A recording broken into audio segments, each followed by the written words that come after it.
Welcome back guys in another video.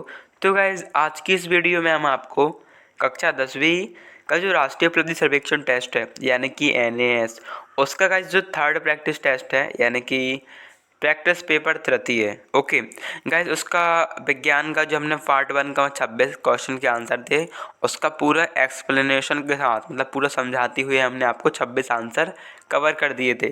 और guys इस video में हम पार्ट 2 लेकर आ चुके हैं जिसमें हम आपको 26-27 से आएंगे जितने भी क्वेश्चन हैं उन सारे के सारे क्वेश्चन को तैयार करके आपकी तैयारी करवाएंगे, जिससे जब आपका नवंबर में आपका ऑफिशियल एग्ज़ाम होगा NAS का आप अच्छे से कर पाओगे, आपको काफ़ी हेल्प मिल पाएगी। ओके, तो इस पर्पज़ के लिए हम आपको पूरा एक्सप्लेन करके समझाने वाले हैं। सो करते हैं वीडियो को स्टार्ट। और गाइस अभी तक लाइक शेयर एंड सब्सक्राइब नहीं किया है तो लाइक शेयर एंड सब्सक्राइब कर लीजिएगा। तो गाइस हमने पिछली वीडियो में प्रश्न क्रमांक 27 के आंसर देख लिए थे। इसमें 27 का answer option number C Jaipura था। ओके, अभी क्वेश्चन नंबर 28 की ओर बढ़ते हैं। तो वो है यास्मीन देखना चाहती है कि संगीत के प्रकार का मटर के पौधों की बढ़त पर क्या प्रभाव होता है। मतलब कि मटर का पौधा है, यदि हम उसमें संगीत बजाते हैं उसके उगते समय, जब वो बढ़त होता है मतलब उगते समय यदि हम किसी प्रकार का संगीत बजाते हैं तो उसकी वृद्धि में क्या प्रभाव होता है, बढ़त में। मतलब कि वो उसी वृद्धि से बढ़ेगा जैसे बिना संगीत के बढ़ता, या फिर थोड़ा ज़्यादा बढ़ता संगीत लगाने के बाद, या फिर संगीत बजाने के बाद जो मटर के पौधे की वृद्धि थी वो पहले की अपेक्षा कम हो जाती। तो उसने एक प्रयोग बनाया जो कि इस तरह है। अलग अलग ध्वनि रोधक डिब्बों में से एक मटर के पौधे रखे, ठीक है। प्रत्येक डिब्बे में एक स्पीकर रखा और डिब्बा 4 के अलावा प्रत्येक डिब्बे में अलग अलग प्रकार का संगीत बजाया जैसा कि तालिका में दिया गया है। तो आपको इस तालिका को समझना है। डिब्बा 1 है जिसमें उसने रॉक यानी कि थोड़ा जो तेज़ साउंड वाला रॉकिंग म्यूज़िक होता है उसने बजाया उस पौधे में, मटर के पौधे में, डिब्बा में 1 में। ओके, देन उसका जो डिब्बा 2 था उसमें पश्चिमी शास्त्रीय संगीत बजाया जो कि लोअर म्यूज़िक होता है ना, कम आवाज़ वाला। देन जो तीसरा डिब्बा था उसने भारतीय संगीत बजाया, चौथे में कोई संगीत नहीं बजाया। तो अभी आपसे क्वेश्चन है कि कौन सा प्रभाव दिखाने की सबसे अधिक संभावना है। सभी डिब्बों के पौधे समान ऊंचाई तक बढ़ेंगे? नहीं, क्योंकि सब में अलग अलग साउंड लगा है तो ये पॉसिबल नहीं है। ओके, देन नेक्स्ट है डिब्बा 3 के पौधे अन्य डिब्बों के मुकाबले ज़्यादा ऊंचे होंगे? नहीं, क्योंकि इसमें तो साउंड बजाया पर वही साउंड यहाँ भी बजाया और वही साउंड यहाँ भी बजाया। तो हमारा ऑप्शन नंबर बी रॉन्ग हो जाएगा। ऑप्शन नंबर सी है हमारे पास, डिब्बा 3 और 4 के पौधे अन्य डिब्बों के मुकाबले ज़्यादा ऊंचे होंगे। 3 है जे, 4 है ये, तो हम 1-2 को छोड़ नहीं सकते हैं, इसलिए हमारा डी भी रॉन्ग हो जाएगा, सॉरी सी भी रॉन्ग हो जाएगा। देन गाइज लास्ट ऑप्शन बचता है डी, तो ऑब्वियसली हमारा यही आंसर होगा। और डी में है वास्तविक प्रयोग होने तक इनमें से किसी प्रकार की प्रभाव की संभावना की समान संभावना है, ठीक है। तो जब तक उसका प्रयोग पूरा ना हो जाए, क्योंकि हमें इसका रिजल्ट नहीं दिया है अभी, हम खुद से कुछ नहीं कह सकते कि क्या होगा। जब इसका रिजल्ट आ जाएगा, अगर इसमें रिजल्ट दिया होता तो हम कह सकते थे। यदि एक पौधे की ऊंचाई 5 सेंटीमीटर, दूसरे की 3, चौथे की 4 होती तो हम इस तर्क के अनुसार कुछ कह सकते थे, लेकिन इस कंडीशन में हम कुछ नहीं कह सकते। ओके, अभी नेक्स्ट क्वेश्चन है 29। तो गाइस 29 में आप देख सकते हो इस आलेख की सतह में एक रखे डिब्बे एक्स और वाई पर अलग लगाए गए बल की मात्रा और बल की वजह से उसके द्वारा तय की गई दूरी के बीच का संबंध दर्शाया गया है। तो डिब्बा एक्स और वाई की एक ही तरह की लकड़ी से बने हैं। तो गाइस आपको कुछ नहीं, सिंपली क्वेश्चन नंबर 29 में केवल पी और आर टिक कर देना है, यानी कि option number C. Okay, question number next देखें। क्वेश्चन नंबर नेक्स्ट है 30। तो गाइस क्वेश्चन नंबर 30 में आशा ने देखा कि एक कांच के बर्तन को चूल्हे पर रखने से उसके पैंदे से बुलबुले उठ रहे थे, जैसा कि यहाँ दिखाया गया है। तो जब क्या किया गया, इसमें कांच के बर्तन में चूल्हे पर रखने में उसके पैंदे से बुलबुले उठ रहे थे। चूल्हा कैसा होता है, गर्म होता है। अब भाई किसी चीज़ को आप गर्म करोगे तो उसमें बुलबुले तो उठाएंगे ना, उसमें वाष्पन तो होगा, तो वही उसका भाप निकल रहा होगा, ठीक है। तो आपको सिंपली क्वेश्चन नंबर 30 में क्या करना है, ऑप्शन नंबर सी टिक करना है, किसी और दिशा से पानी को गर्म करना चाहिए तो वो ऊपर से तल से नहीं उठेगा, जिस साइड से वो गर्म होगा। यहाँ पर आप फ्लेम देख रहे हो, है ना, गैस में जो फ्लेम है वो उससे नीचे से गर्म कर रही है, तो नीचे से छूट रहे हैं। यदि हम इस कॉर्नर से गर्म करेंगे तो यहाँ से आएगा कुछ, अधिकतर बुलबुले यहाँ से उठेंगे, यहाँ से करेंगे तो यहाँ से उठेंगे। बस ये बात है, ठीक है। नेक्स्ट क्वेश्चन है 31। यह एक समतल दर्पण है, ठीक है, समतल दर्पण है, दिखाई दे रहा है हम लोगों को, ठीक है। तो इसमें कुछ दिखाया गया है, आप इसका जो भी डायग्राम है चेक कर सकते हो। ओके, तो इसमें गाइस जो आपका आंसर रहेगा ऑप्शन नंबर 31 में वो होगा गाइस ऑप्शन नंबर डी, यानी कि ये वाला, ठीक है। इसमें आपका समतल दर्पण है और एक स्मॉल ब्लैक कलर का सर्कल है। ओके, क्वेश्चन नंबर 32 है आपका। तो वैसे क्वेश्चन नंबर 32 में आपको आंसर पुट करना है ऑप्शन नंबर डी, यानी कि समुद्र के तट पर। देन क्वेश्चन नंबर 33 है, एल्बर्ट और डेविड ने चर्चा की कि मुंह से हवा निकालने पर मोमबत्ती बुझने के कौन से कारण होते हैं। उन्हें पता था कि हम मुंह से जो हवा निकालते हैं उसकी गति से मोमबत्ती को बुझाने में मदद मिलती है, पर एल्बर्ट ने यह दावा किया कि गति के अलावा मुंह से निकली हवा में कार्बन डाइऑक्साइड की मात्रा ज़्यादा होती है, जिससे भी ज्वाला को बुझने में मदद मिलती है। तो गाइज आपको क्या करना है, इसमें जो क्वेश्चन नंबर 33 है इसमें आंसर पुट करना है option number B. Okay, then next question 34।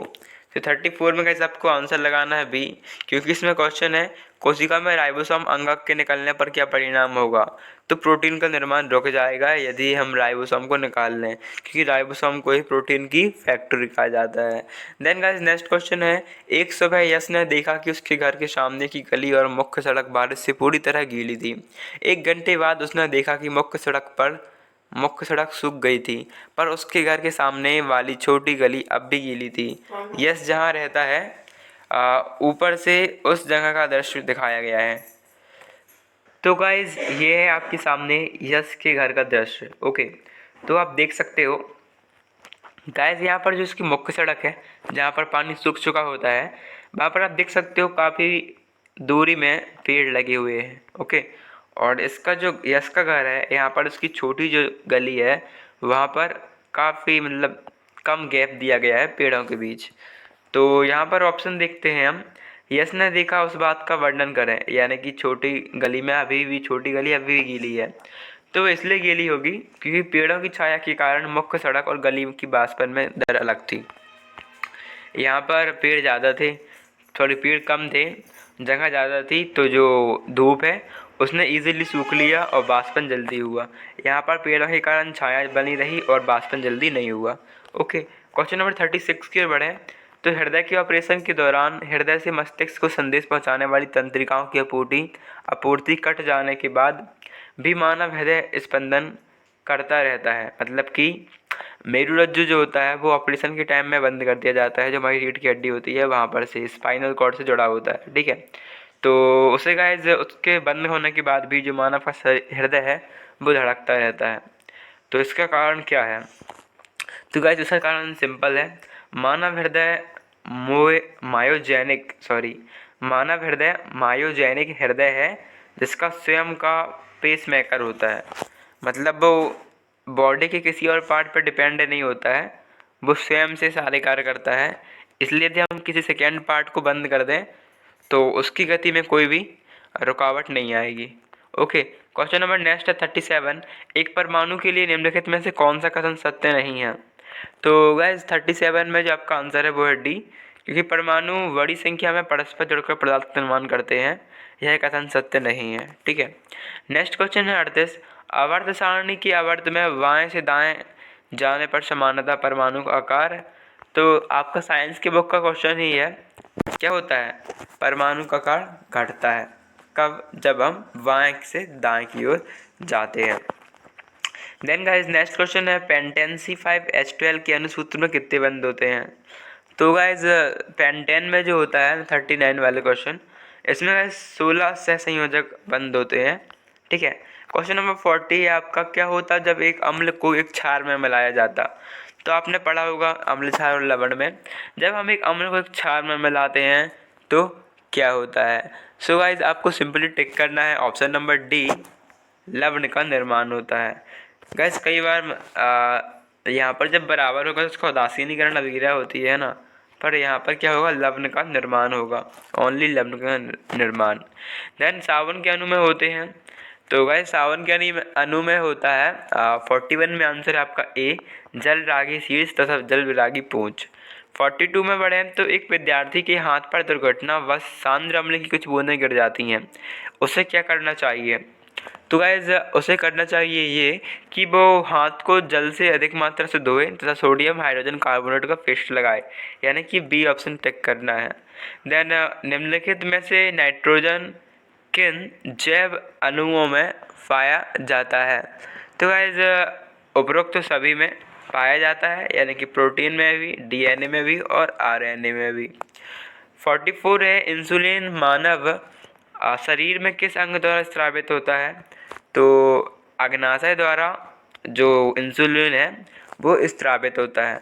Okay, question number 45 है गाइज आपका, निम्न यौगिक का IUPAC नाम लिखिए, यानी कि international union for applied chemistry वाला नाम। तो गाइज 45 में आपका आंसर है डी, यानी कि M nitro P chlorotoluene. Then 46 benzene का संरचनात्मक सूत्र है, कौन सा सही है। तो 46 में गाइज सही है आपका ऑप्शन नंबर सी, ठीक है, आपको इसे टिक कर देना है चित्र में ही।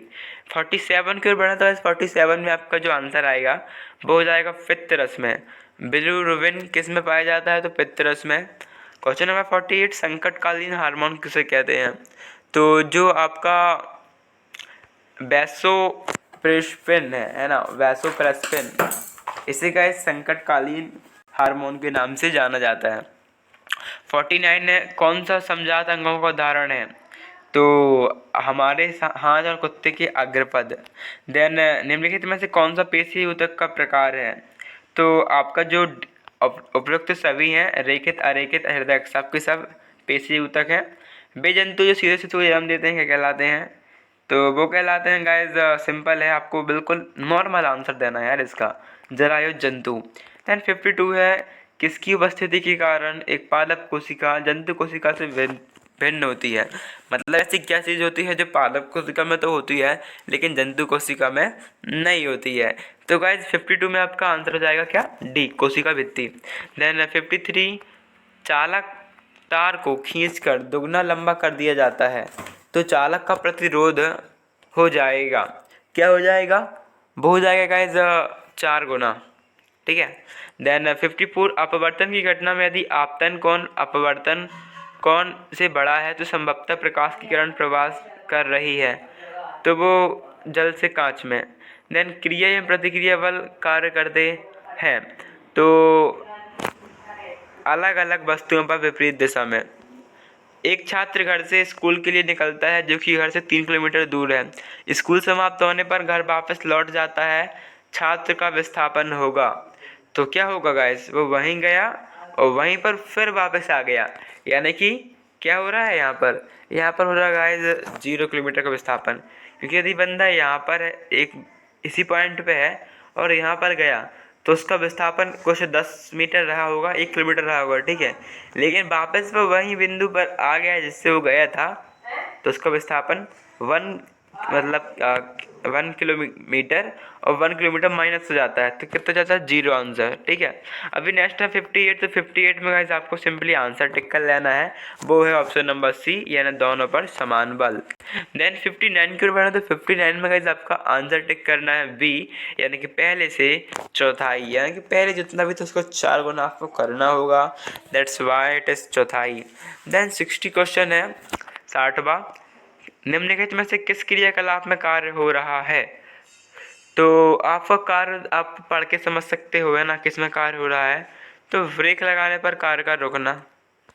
देन 61 गैस क्वेश्चन तो काफ़ी बड़ा है, अंटार्कटिका में बर्फ़ की परत की सतह पर जो बर्फ़ होती है, ठीक है, अंटार्कटिका जहाँ पर बर्फ़ जमा होता है और वहाँ पर बर्फ़ की सतह में जो बर्फ़ होती है वह स्पंज की तरह होती है, जिसमें बर्फ़ के कणों के बीच हवा का प्रवाह होता रहता है।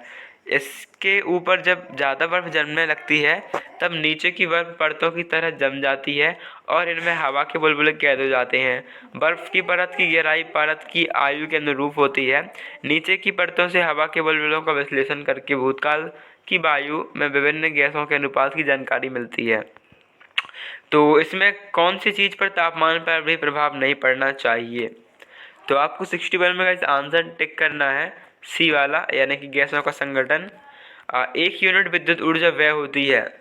यदि 1 यूनिट विद्युत ऊर्जा व्यय होती है तो आप समझ लीजिए कि 100 वाट शक्ति वाले यंत्र को 10 घंटे चलाया गया है।